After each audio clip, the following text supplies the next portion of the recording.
Moi, ce que j'adore, c'est les pommes de terre enrobées d'aluminium, cuites au four, au barbecue ou dans un feu de cheminée, coupées en deux, une cuillère de crème, échalote, ciboulette, et là, c'est une merveille.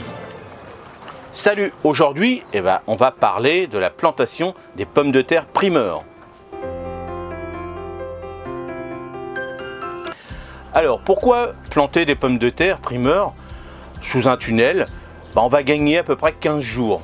Bon, surtout une forme pour moi de s'amuser un petit peu, parce que bon, là on est mi-mars, dans un mois on va commencer vraiment à planter les pommes de terre à l'extérieur, donc c'est l'histoire de montrer un petit peu, de gagner un petit peu de temps.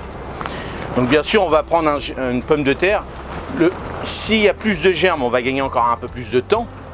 Moi j'ai eu des plants de pommes de terre en ce moment qui ne sont pas germés, c'est pas grave.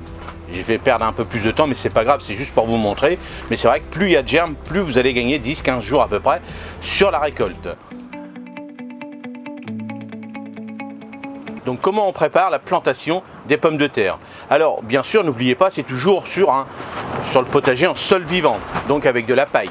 Je m'amuse pas à retourner le terrain, je m'amuse pas à faire plein de choses, pas de buts, pas de choses comme ça. Rappelez-vous, j'avais mis du broyat, de la paille, j'avais mis ça à l'automne, donc ça a donné un petit peu de nourriture. Aussi, n'oubliez pas, ce terrain-là, j'ai jamais élaboré, jamais rien fait dessus, donc il y aura ce qu'il y aura. Parce que moi, mon principe, c'est d'éviter de mettre plein de trucs, plein de machins, de laisser la nature faire. On va voir, si j'ai une bonne récolte, tant mieux, si j'ai pas une récolte, je sais que j'en aurai une magnifique de plus en plus, puisque la nature va faire son boulot. Donc là, on va pas passer un coup de fourche, un coup de grelinette, un coup de machin, on va mettre directement sous le paillage dans le broyat. Donc c'est ce broyat-là qui va donner de la nourriture.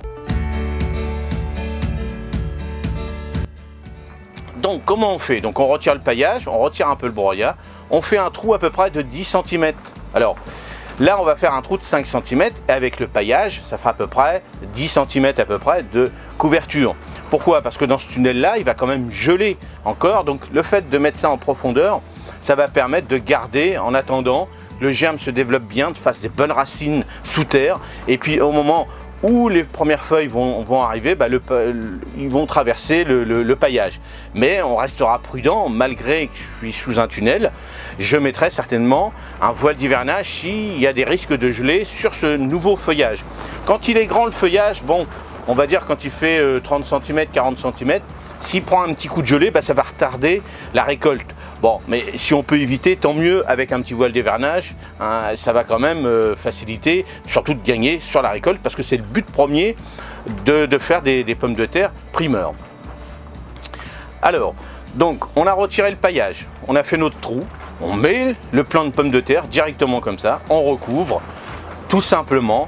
On n'arrose pas parce que la pomme de terre, alors bien sûr si vous êtes dans une région où c'est sec, complètement sec, vous arrosez votre sol avant de faire quoi que ce soit, avant de faire les plantations et autres. Vous arrosez une journée ou deux avant, bien arrosé. Bon, mais la pomme de terre, bon, elle n'est pas difficile, il n'y a pas de souci. Bon, nous, surtout en Normandie, c'est plutôt le risque d'humidité qui l'abîme que le risque de sécheresse, on va dire. Alors, c'est un compromis, la pomme de terre a besoin quand même d'eau, elle n'a pas besoin de trop d'eau non plus, donc il faut faire un compromis. Donc là, sous mon tunnel, moi, j'ai ce qu'il faut. Vous verrez bien, vous, dans vos sols, avec l'expérience, comment est la pomme de terre. Donc, bien sûr, cette plantation sera faite dans ce coin-là de votre tunnel.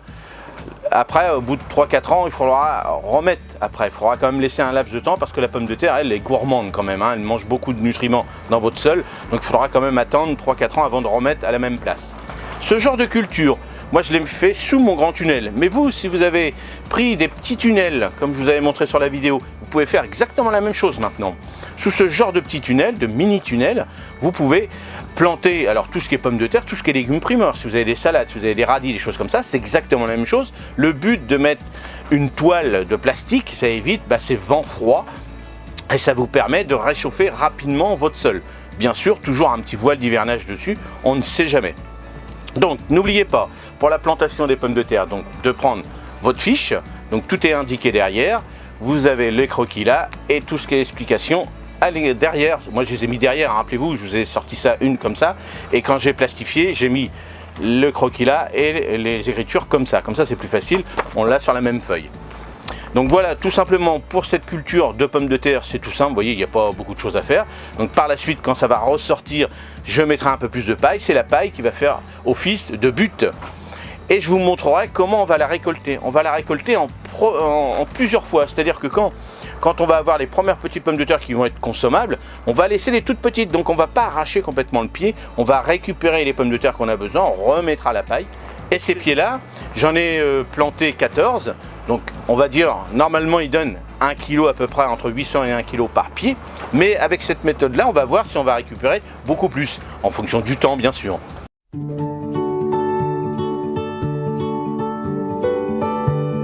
Donc voilà, j'espère que cette petite vidéo sur la plantation des pommes de terre qui est toute simple, on fera bientôt dans un mois à peu près la même chose à l'extérieur. Là, ce que vous pouvez faire, c'est préparer votre future planche, toutes les futures planches que vous avez besoin. Regardez bien par rapport au tableau que je vous ai donné début mars de ce qu'on allait faire. Vous pouvez déjà commencer à mettre soit un film plastique sur vos futures planches, un voile d'hivernage. Ça va permettre de réchauffer rapidement et un peu mieux la terre pour les futures plantations à l'extérieur. La semaine prochaine, on va parler des plantations des salades. Donc voilà, préparez votre fiche pour la semaine prochaine, donc les salades. Pareil, hop, ici. Là, les plantations de salade. Donc là, ça commence. Hop, je me retourne. Voilà, là, ça commence à être prêt. La semaine prochaine, ils vont être prêts en micromeute pour les planter directement. Alors là, je vais les mettre